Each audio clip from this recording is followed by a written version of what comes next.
Let's go, motherfucker.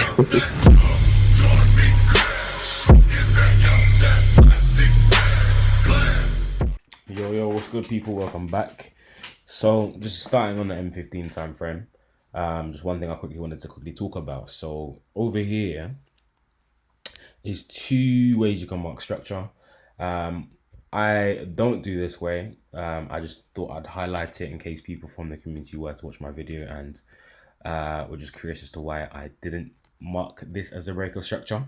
But essentially, in the community, if you have equal highs or equal candles like this, you can consider that as a transfer, and you can see this as a pullback, therefore granting this as your break of structure, therefore this being your change of character right here, and then your structure or the structure using this as a break of structure and the change of character here would be bullish, using this as the premium or the external supply to use for short trades.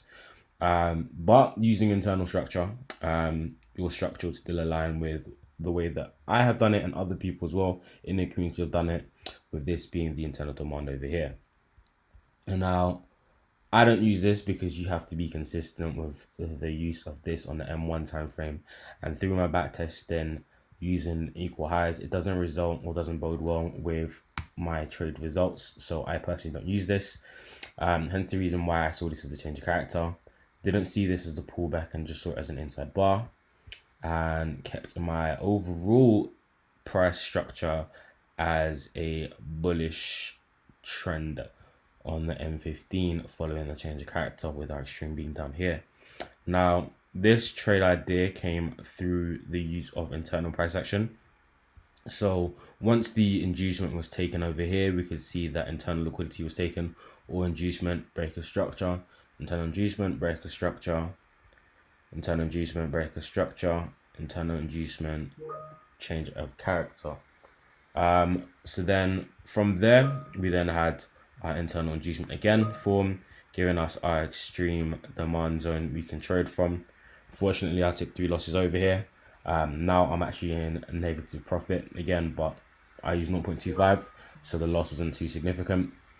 In terms of the trade analysis itself, what happened in the demand zone was we had our inducement swept, or our liquidity sweep, with our beautiful FU candle with our change of character.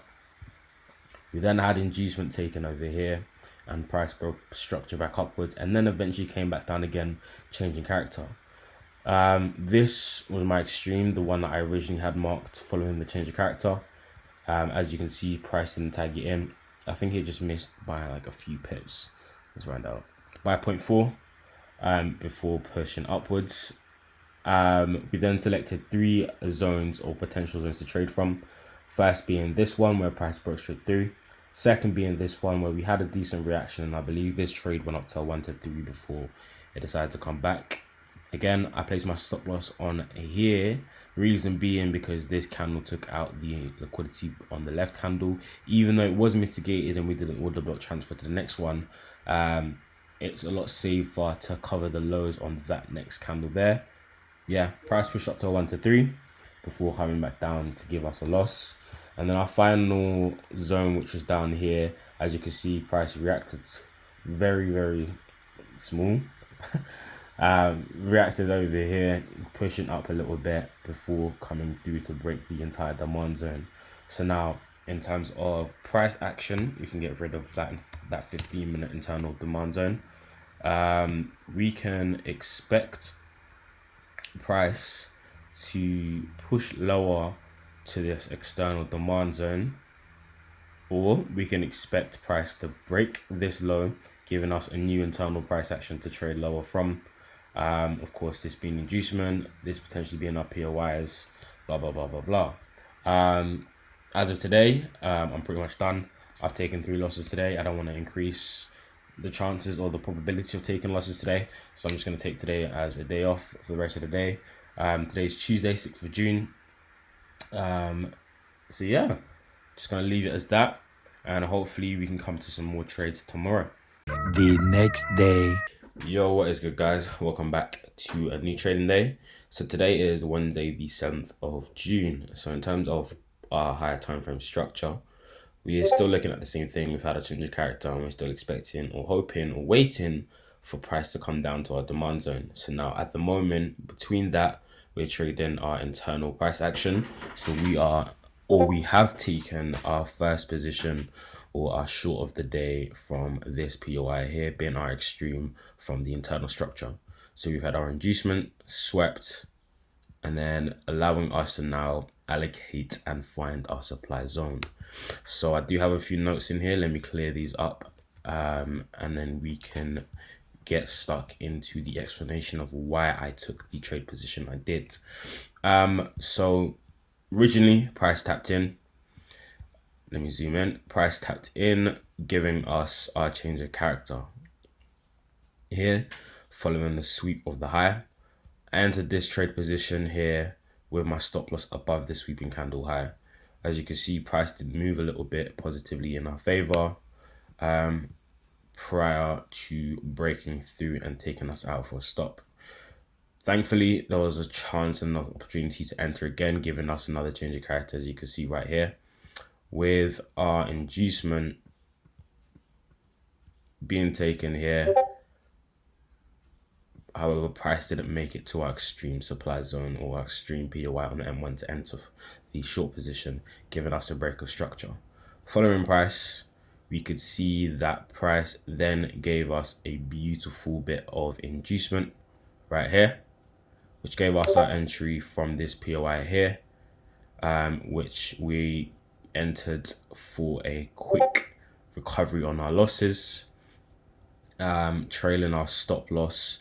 Here, as you can see, I've just been taken out recently on my trailing stop loss. I automatically trail my stop loss by 5 pips behind price.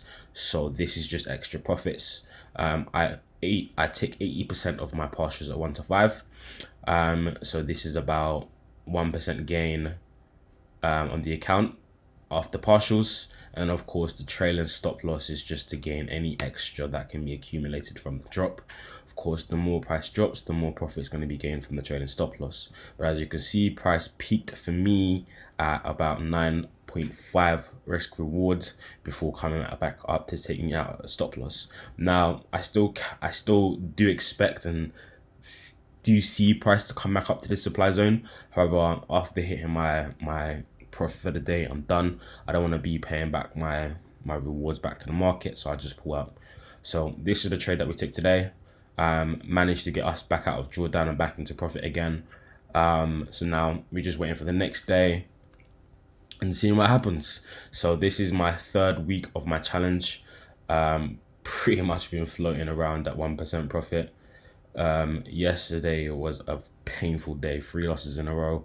I just couldn't be bothered to trade for another 4th loss, so I just called it a day yesterday. Obviously, we took a loss in here. This was our trade that recovered all our losses from yesterday and today to put us back into profit again. So I'm currently about 1% in profit. I'm still not over completely 1%. I'm just like literally base 1%. So I'm going to still be using 0.25 risk until I can clear that 1% threshold again. Then I can continue to risk more again until I reach the profit target of 8%. So that's me. That's me for the day. I will see you when I see you again, hopefully later this week, if not in the new week. Enjoy, traders.